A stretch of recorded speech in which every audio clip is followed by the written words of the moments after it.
Good morning, শুভ সকাল বন্ধুরা। আশা করি তোমরা যা যেখানে আছো সুস্থ আছো, ভালো আছো। মনোগাড়ি ছোট্ট একটা গ্রাম থেকে আমি সঞ্চিতা, আমার ব্লগ চ্যানেলে তোমাদের সবাইকে জানাচ্ছি স্বাগত, আমার অনেক অনেক ভালোবাসা। তো এখন বাজে সময় 11টা। সকাল থেকে তো অনেক কাজ করেছি, ভিডিও শ্যুট করবো বলে আর করা হয়নি। এদিকে তো রৌদ্র উঠেছে, আজকে টাটা পোড়া রৌদ্র। স্যার স্কুলে গেছে, আজকে মেয়েকে স্কুলে পাঠায়নি, অনেকটা লেট হয়ে গেছিলো, এই জন্য আজকে একটু লেট হয়েছে। আর ইচ্ছে করে পাঠাইনি আজকে, এমনি তো। আজকে তো শুক্রবার, আর সকালে স্নান টান করে রান্না বান্না করলাম। এদিকে কাজ করা হচ্ছে, দাঁড়াও দেখাচ্ছি। ইটগুলা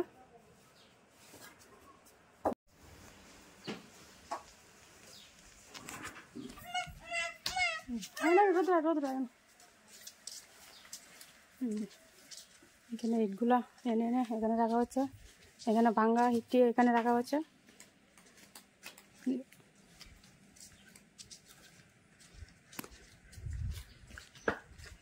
আর আস্ত ইটটি এদিকে রাখা হচ্ছে।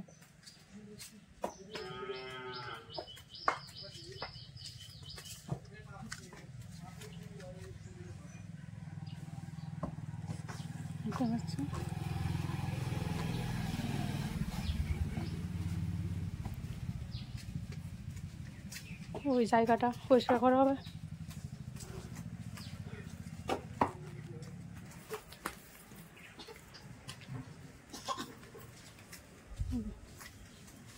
জায়গাটা পরিষ্কার করা হইতেছে, এখানে মাটি ফালানো হবে, ইটগুলো এখান থেকে সরানো হবে, বাউন্ডারি সরিয়ে তারপরে মাটি ফালানো হবে।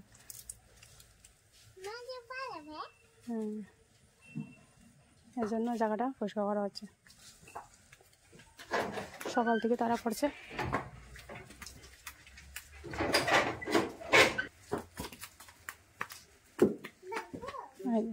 গাছে কতগুলো ফুল ফুটে আছে, পূজা দেওয়া হয়নি, কালকে দেবো, আজকে পূজা দেবো না।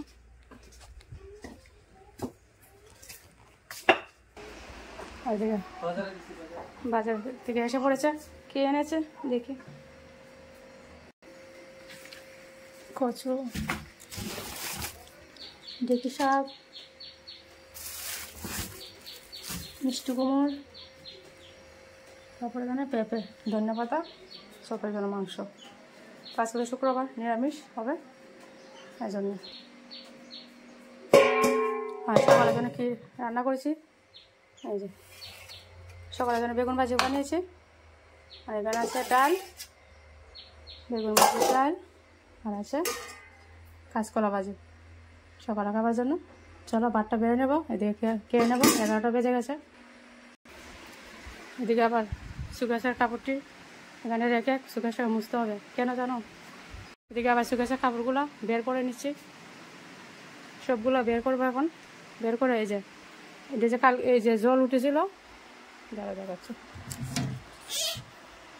জল যে উঠেছিল, এই যে ছোট্ট ছোট্ট উলুলে পুক, ওই যে কাটার দেখতে পাচ্ছ, এই ভিজে গিয়েছিল না, তো ওই জন্য এই যে ছোটো ছোটো পুক দেখছি কিনা, এটাকে রোদে দেওয়া হবে কিংবা মুছা হবে। কাপড়গুলো সবগুলো বের করবো।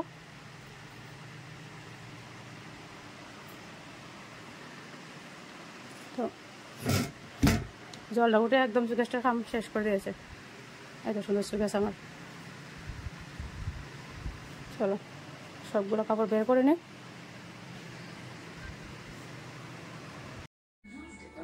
তো সকালবেলা এখানে চাটা খাওয়া হচ্ছে আমরা, তো রান্নাও হয়ে গেছে। তো ওইদিকে কাজ করছে দুজন এসে, তো ওদের জন্য তো চা বানিয়ে দিয়ে দিলাম। আর এখানে কাপড়টি বের করেছিলাম আমি, তো ওর বাবা রোদ্দুর দিয়ে দিচ্ছে, কিছু রোদ্দুর দিয়ে দিয়েছে। আমি ওকে বাট্টা দিয়ে আবার আমি এসে পড়েছি এখানে কাপড়টি ফেলতে। ভাবলাম যে কাপড়টা যখন বের করেছি একবারে রৌদ্র দিয়ে রেখে দেবো। ওরা ঘুমায়নি, আজকে কারেন্ট নেই, এই জন্য ঘুমায়নি। বেলা বেজে গেছে 3টা, ওদের এখনো কাজ চলছে।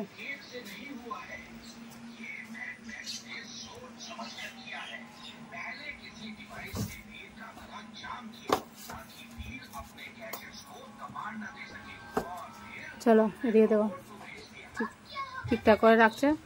এদিকে ওরা এনে এখানে রাখছে, আর ওর বাবা এদিকে সাইডে সাইডে এদিকে গুছিয়ে রাখছে না, আর ইট পড়বে, ছেলে মেয়েটির উপরে যাবে উঠবে, এই জন্য সব কিছু গুছিয়ে গেছে রেখে দিচ্ছে। এদিকে কাজ করছি, দোকানে সবজি হয়ে গেছে, ঘরে রান্না করছি। এই যে কচু শাক মোটামুটি শাকটা হয়ে গেছে, আর একটু হবে। আর এদিকে আবার চা বসিয়ে দিয়েছি। আর এই যে ধরো এই সয়াবিন, পেঁপে আর আলু দিয়ে সয়াবিন বানিয়েছি নিরামিষ।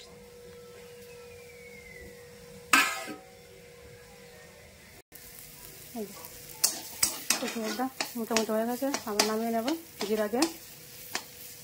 চাটাও হয়ে যাচ্ছে, চাটা সেকে আবার দিয়ে দেবো ওদেরকে। বেলা হয়ে গেছে তো আবার চা বানিয়েছি।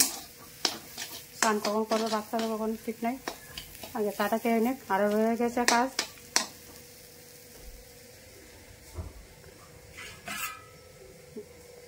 সয়াবিনটাও হয়ে গেছে, চলো চলো ওদের খাওয়া হয়ে গেছে।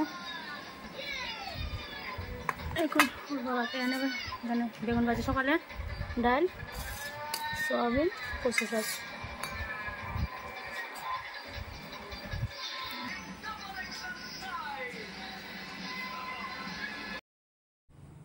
এই যে জায়গা একদম পরিষ্কার হয়ে গেছে। এখানে কতগুলো ইট ছিল দেখো, অন্যায় একটা ইটও দেখতে পাচ্ছ। এই যে এখানে মাটি পালানো হবে বাউন্ডারির খুলে, তো এই জন্য ইটটি এখান থেকে সরানো হয়ে গেছে। এই যে এখানে হলো মানে সব দিকে ইটিতে কংক্রিট করা হবে, আর গুছিয়ে টেছে রেখে দিয়েছে যাতে না পড়ে। তা ইটও আবার গুছানো হবে, যেটি উপর আছে এইভাবে বাইলে বাইলে রাখা হবে। আর এই যে ইটগুলো ফাইনালি চলো বন্ধুরা, ভিতরে বাড়াবো না। আর এই যে বৃষ্টি হয়েছিল, জল এসেছিল, কাদা একদম ভরে গেছিল। সুস্থ থেকো, ভালো থেকো, টাটা।